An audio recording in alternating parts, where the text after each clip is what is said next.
un autre sujet là qui me vient en tête là. Ça vous fait chier, non, je vais vous dire, j'ai vu qu'il y a des... je vous le dis, il y a 3,5 millions de personnes dans le sud-est de la France qui sont privées de télévision. Ah, on y revient. Ils ont pas C8. Ouais. Par contre, ils ont TF1, TMC, TFX et Énergie 12. Bah oui. C'est-à-dire que le mec a saboté. J'ai dit, je vais mettre TF1, TFX, TMC. C'est bon, donc c'est le groupe TF1. Je vais mettre une chaîne, bon, il n'y a que le lundi soir où ça marche quand il y a Jean-Marc Morandini. Hein, le reste du temps, on ne peut pas dire que ce soit ouf. Je vais mettre Énergie 12 pour masquer l'histoire. Donc, hein, complot.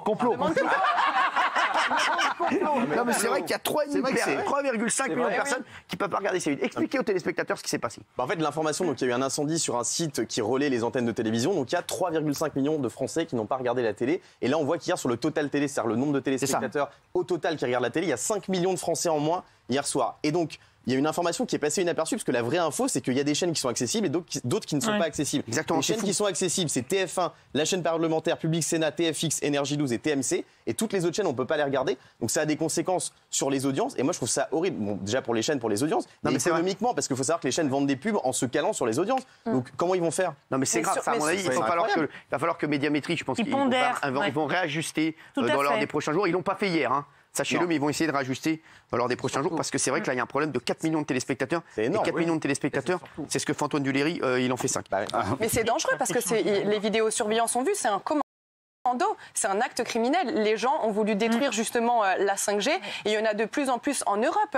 Du côté britannique, il y a quand même des techniciens qui ont été agressés. Il y a d'autres incendies, il y a des actes criminels un petit peu partout, sous prétexte qu'il y a un médecin américain qui a dit justement que la 5G allait être dangereuse pour la santé et que même le virus était dû à cause de la 5G.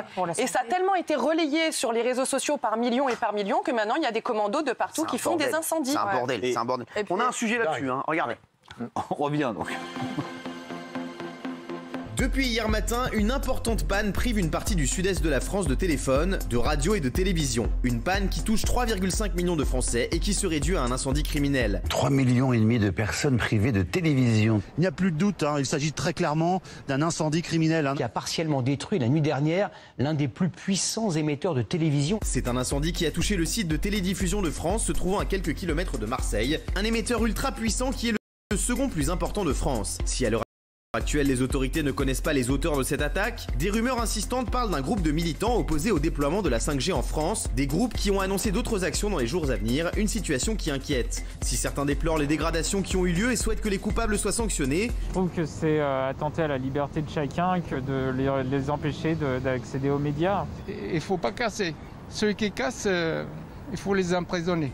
D'autres regrettent que ces actions puissent pénaliser certaines personnes qui ont l'habitude de regarder la télé. Je pense à toutes les personnes qui sont seules, elles n'ont que la télé, vous voyez, pour elles ce serait dramatique.